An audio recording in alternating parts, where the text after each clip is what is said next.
کی آیت نمبر 65 اور 66 کی تلاوت کی گئی ہے۔ گزشتہ درس میں اللہ تعالیٰ کی قدرت کے دلائل، اللہ تعالیٰ کا بہترین رازق ہونا، بہترین علم اور بہترین حلم والا ہونا، درگزر کرنے والا، معاف کرنے والا، سننے والا، دیکھنے والا، بلند و برتر ہونا اور باخبر اور حمد کے لائق ذات ہونا، ان صفات کا ذکر تھا۔ آج کے درس میں جو 2 آیات پڑھی گئی ہیں، ان میں یہ مضمون بیان ہوا ہے کہ اللہ نے کل کائنات کو انسان کے لیے بنایا ہے، وہ انسان کی خدمت کر رہی ہے۔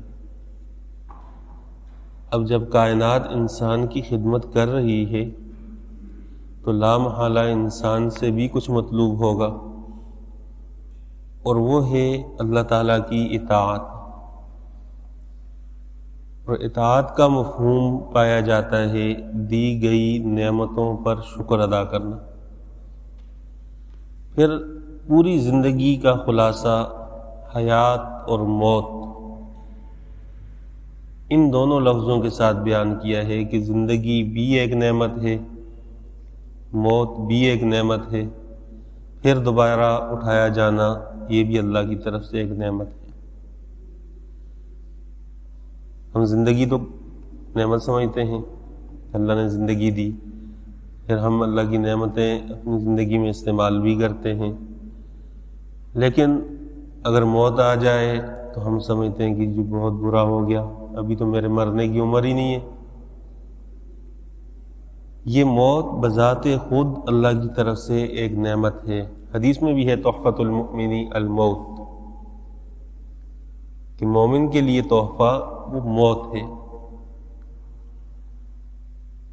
ہمارے زمانے میں یہ بیماری کا سلسلہ ہے، اس سے کوئی انکار نہیں، بیماری ہے، چاہے اس کے پیچھے عناصر کچھ بھی ہیں، سازش ہے، جو بھی ہے، وہ 100 باتیں ہو سکتی ہیں، لیکن بیماری بہرحال ہے اور سامنے نظر آ رہی ہے۔ اس کی وجہ سے بعض لوگ اتنے خوف کا شکار ہو جاتے ہیں کہ بیمار نہ ہونے کے باوجود بیمار لگتے ہیں۔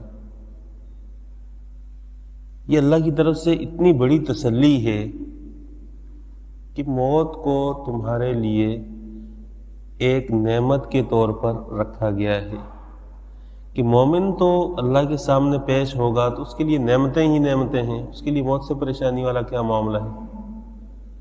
اور پھر اس موت کے بعد دوبارہ اٹھایا جانا یہ بھی اللہ کی طرف سے نعمت ہے۔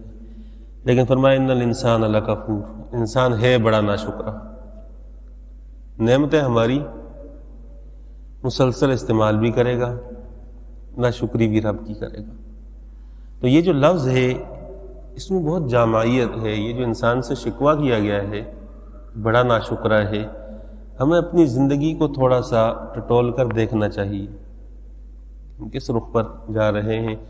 اب حضرات الفاظ کا ترجمہ دیکھ لیں۔ فرمایا لم ترى، کیا تو نے نہیں دیکھا، ان اللہ سخر لکم، اللہ نے مسخر کر دیا تمہارے لیے، ما فی الارض، جو کچھ زمین میں ہے، جو کچھ زمین میں ہے اس کو مسخر کر دیا، یعنی انسان کے کام میں لگا دیا۔ تسخیر کا مطلب ذہن میں یہ آتا ہے کہ وہ انسان کے اشارے پر چلنا شروع ہو گیا، تو پہاڑ تو ہمارے اشاروں پر چلتے نہیں ہیں، پانی تو ہمارے اشارے پر چلتا نہیں ہے۔ تو یہ اشاروں پر چلنا مراد نہیں ہے، ان کا بنانے کا مقصد انسان کے لیے دنیاوی طور پر منفعت ہے۔ اگر اشاروں پر چلتے تو اس سے دنیا کا نظام بگڑ جاتا۔ ایک بندہ چاہتا پہاڑ یوں جائے، دوسرا چاہتا یوں جائے، ایک چاہتا پانی یوں آئے، دوسرا چاہتا کہ اس کے مخالف سمت جائے، تو اس سے دنیا کا نظام خراب ہو جاتا۔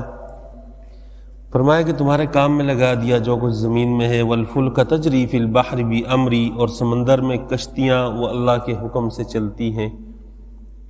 وَيُمْسِكُ السَّمَاءَ أَن تَقَعَ عَلَى الْأَرْضِ إِلَّا بِإِذْنِهِ، اور اللہ نے آسمان کو روک کے رکھا ہوا ہے کہ وہ زمین پر گر جائے مگر یہ کہ اللہ کا جب حکم ہو۔ انسان کے گناہوں کی پاداش اور سزا اس میں تو آسمان کو گرنا چاہیے، لیکن گرتا کیوں نہیں؟ ان اللہ بالناس لرؤوف الرحیم، اللہ لوگوں کے ساتھ بڑا مہربان اور انتہائی رحم کرنے والا ہے، اس لیے ان پر سزا کا وقوع ہوتا نہیں ہے۔ ورنہ تو جیسے ہی انسان گناہ کرتا ہے، جرم کرتا ہے، سزا فوراً ملتی ہے۔ تو اللہ اتنی ڈیل کیوں دیتا ہے؟ اللہ اس لیے ڈیل دیتا ہے کہ وہ مہربان ذات ہے، درگزر کرنے والی ذات ہے، عفو غفور ہے۔